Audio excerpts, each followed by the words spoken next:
Assalamualaikum warahmatullahi wabarakatuh. Alhamdulillahi rabbil alamin. Wabihi nasta'in wa ala umrud dunya waddin. Wassalatu wassalamu ala ashrafil anbiya wal mursalin.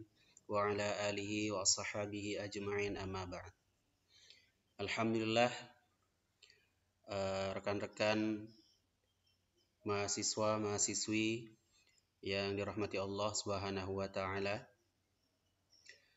Pada pertemuan sebelumnya kita sudah membahas tentang konsep sedekah dalam Islam, ya, yang mana sedekah itu ruang lingkupnya lebih luas daripada zakat dan infak, ya, yang mana sedekah tidak hanya sebatas pada materi saja, tapi mencakup hal-hal yang bersifat non-materi. Misalnya tersenyum kepada saudara, kemudian menyingkirkan duri dari jalanan, dan kegiatan atau amal-amal yang lainnya selama itu baik. Alhamdulillah, pada video kali ini, pada pertemuan kali ini kita akan membahas tentang konsep wakaf dalam Islam, yang mana problematika wakaf ini sangat banyak kita temui, bahkan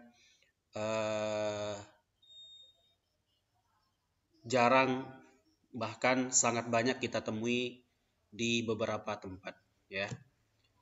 Kemudian, apa definisi dari wakaf itu sendiri? Ya. Kata wakaf berasal dari bahasa Arab, ya, yaitu wakaf yang berarti menahan, berhenti atau diam. Maksud dari menahan adalah untuk tidak diperjualbelikan, dijadikan hadiah atau diwariskan, ya, dijadikan warisan. Ini tidak boleh, ya.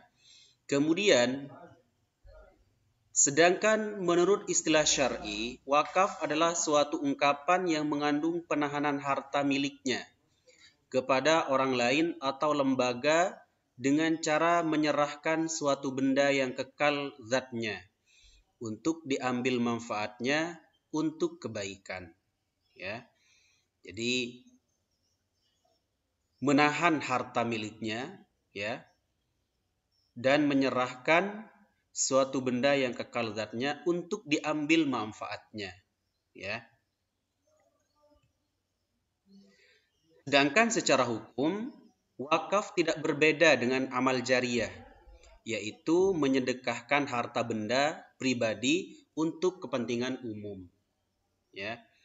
Namun, jika dilihat dari sifatnya, wakaf tidak sekedar berbagi harta seperti kegiatan amal pada umumnya. Wakaf memiliki nilai manfaat yang lebih tinggi dan mampu menjangkau lebih banyak orang.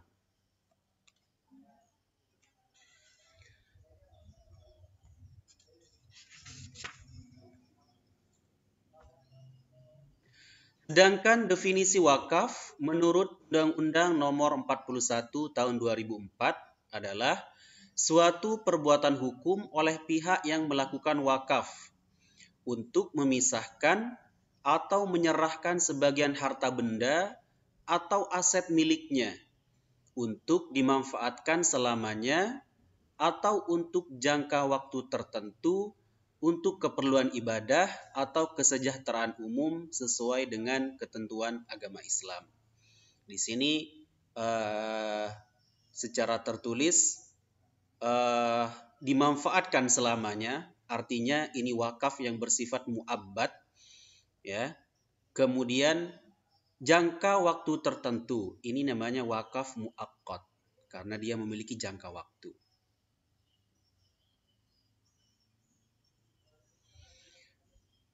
Terdapat beberapa perbedaan pendapat dalam definisi wakaf itu sendiri. Yang pertama, menurut Abu Hanifah, wakaf adalah menahan materi benda orang yang berwakaf dan menyedekahkan manfaatnya untuk kebajikan.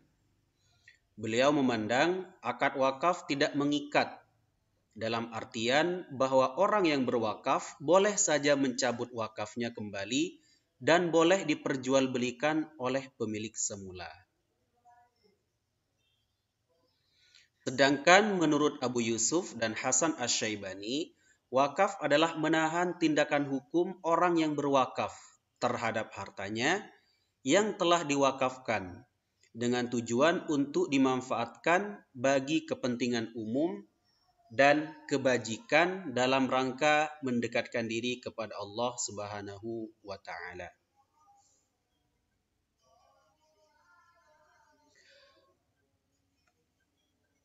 Bapak sekalian, pada sesi berikutnya yaitu hukum wakaf berdasarkan Al-Qur'an dan As-Sunnah, ya. Secara spesifik dalil yang membahas tentang wakaf di dalam Al-Qur'an itu tidak ada, ya. Misalnya dalam Quran surah Al-Baqarah ayat 267. A'udzu billahi minasyaitonir rajim. Ya ayyuhalladzina amanu anfiqu min thayyibati ma kasabtum wa mimma akhrajna lakum minal ardh. Wa la tayammamul khabitha minhu tunfiquna wa lastum biakhidhihi illa an tumidu fi. Wa'lamu annallaha ghaniyyun hamid. Wahai orang-orang yang beriman, infakkanlah sebagian dari hasil usahamu yang baik-baik, dan sebagian dari apa yang kami keluarkan dari bumi untukmu. Janganlah kamu memilih yang buruk untuk kamu keluarkan, padahal kamu sendiri tidak mau mengambilnya, melainkan dengan memicingkan mata atau enggan terhadapnya. Dan ketahuilah bahwa Allah Maha Kaya, lagi Maha Terpuji. Ayat ini juga dijadikan dalil pada infak, ya, karena memiliki atau relevansinya sama, ya. Kita harus memberikan yang terbaik, ya,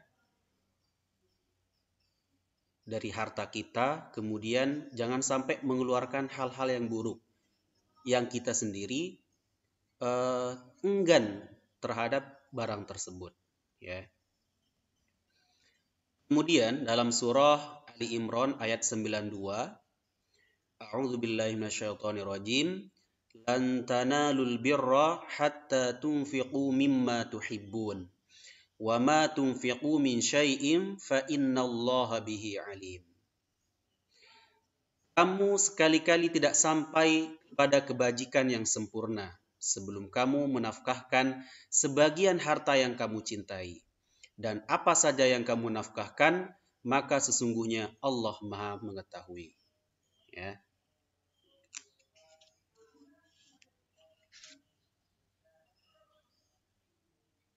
Kalau dalam Al-Quran tidak ditemukan dalil spesifik tentang masalah wakaf, ya. Tapi dalam hadis-hadis itu sudah dijelaskan secara gamblang, ya. Misalnya hadis yang menceritakan tentang kisah Umar bin Khattab ketika memperoleh tanah di Khaybar, ya. Setelah Umar meminta petunjuk kepada Rasulullah tentang bagaimana tanah tersebut, ya. Rasulullah menganjurkan untuk menahan asal tanah dan menyedekahkan hasilnya. Umar memperoleh tanah di Khaybar. Lalu dia bertanya kepada Nabi dengan berkata, "Wahai Rasulullah, saya telah memperoleh tanah di Khaybar yang nilainya tinggi dan tidak pernah saya peroleh yang lebih tinggi nilainya daripadanya. Apa yang baginda perintahkan kepada saya untuk melakukannya?" Sabda Rasulullah, "Kalau kamu mau, tahan sumbernya dan sedekahkan manfaat atau faidahnya." Lalu Umar menyedekahkannya. Ia tidak boleh dijual, diberikan, atau dijadikan warisan. Kemudian Umar menyedekahkan kepada fakir miskin, keluarga, memerdekakan budak, ya, untuk orang yang berperang di jalan Allah, para musafir dan para tamu. Ya. Bagaimanapun ia boleh digunakan dengan cara yang sesuai oleh pihak yang mengurusnya, seperti memakan atau memberi makan kawan atau menjadikannya sebagai sumber pendapatan. Kemudian dalil yang lain yang terdapat dalam sunnah atau hadis, ya, yang menjelaskan tentang 3 hal yang tidak akan pernah putus.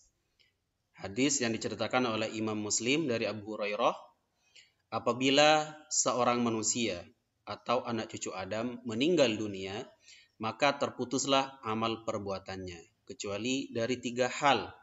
Yang pertama, sedekah jariah, ya, wakaf.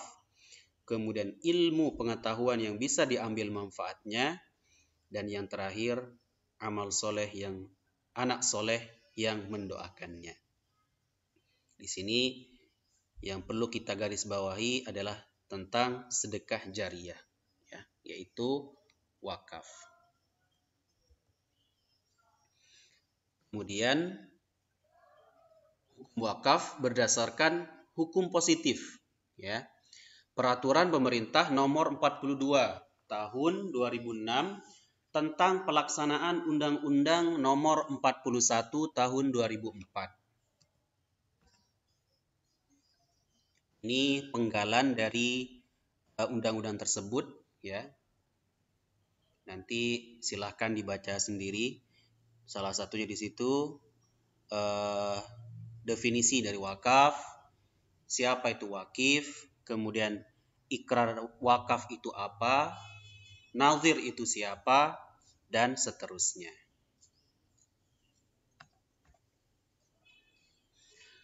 Kemudian selanjutnya yaitu rukun wakaf. Yang pertama adalah orang yang berwakaf. Yang kedua, harta yang diwakafkan. Yang ketiga, penerima wakaf. Dan yang keempat, akad wakaf. Yang pertama, kita akan membahas tentang syarat-syarat orang yang memberikan wakaf atau al-waqif. Adapun syarat-syarat al-waqif ada 4. Yang pertama, orang yang berwakaf ini harus merdeka. Kemudian yang kedua, harta itu milik sempurna atau hak penuh dari orang yang berwakaf itu sendiri. Kemudian orang tersebut harus yang berakal dan baligh. Dan yang terakhir, orang yang mewakafkan hartanya harus cerdas, ya. Berikutnya, syarat-syarat harta yang diwakafkan atau al-mauquf. Menurut ulama mazhab Hanafi, memberi syarat harta yang diwakafkan diantaranya harus bernilai harta menurut syarak dan merupakan benda tidak bergerak. Kemudian jelas barangnya dan milik sah si wakif ketika berlangsung akad harta yang dimiliki, ya, tidak ada keterkaitan dengan hak orang lain pada harta itu. Artinya murni 100% milik si wakif. Jangan sampai bercampur dengan harta atau milik orang lain. Kemudian ulama mazhab Maliki mensyaratkan harta yang diwakafkan itu milik sendiri, ya, harta tertentu dan jelas.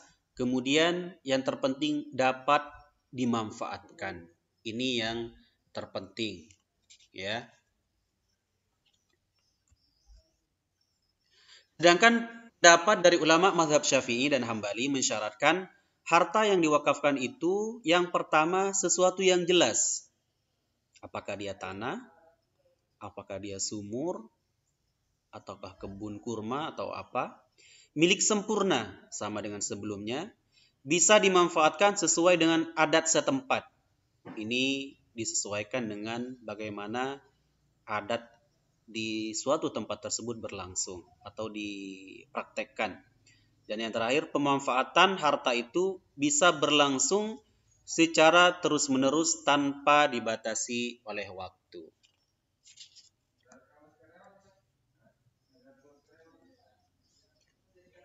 Kemudian, syarat-syarat orang yang menerima manfaat wakaf atau al-mauquf alaih. Penerima wakaf terbagi menjadi dua. Yang pertama, penerima wakaf orang tertentu, bisa satu atau dua atau banyak orang. Apabila penerima wakaf ini orang tertentu, maka mereka haruslah orang yang cakap untuk menerima hak. Ya. Kemudian yang kedua, penerima wakaf orang tidak tertentu, seperti fakir miskin, masjid, dan sekolah. Dengan syarat harus jelas penerimanya dan sasarannya, ya. Tentu untuk kebajikan serta untuk mendekatkan diri kepada Allah.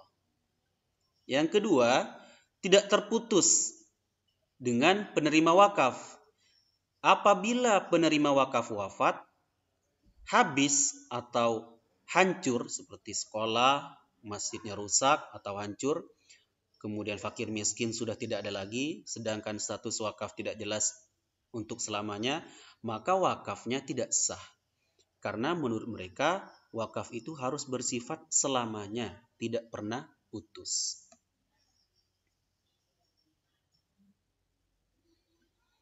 Kemudian yang terakhir, yaitu sighah atau lafadz akad wakaf. Kesepakatan tertulis antara pemberi wakaf dengan pihak lain yang memuat adanya hak dan kewajiban bagi masing-masing pihak, sesuai dengan prinsip syariah. Syarat-syarat yang berkaitan dengan sighah itu sendiri, yang pertama bersifat selamanya. Menurut ulama, wakaf tidak sah apabila ditentukan waktunya. Artinya wakafnya harus bentuknya selamanya. Kemudian, lafal wakaf tidak terkait dengan syarat atau masa yang akan datang. Karena akad wakaf bersifat pemindahan milik pada saat akad itu berlangsung. Wakaf tidak dibarengi dengan syarat yang membatalkan. Dalam hal ini, syarat yang bertentangan dengan tabiat wakaf itu sendiri. Kemudian, syarat berikutnya mengikat. Dan yang terakhir, harus dijelaskan dalam akad siapa penerima harta wakaf itu. Demikian pembahasan kita yang berkaitan dengan wakaf. Kurang dan lebihnya mohon maaf. Assalamualaikum warahmatullahi wabarakatuh.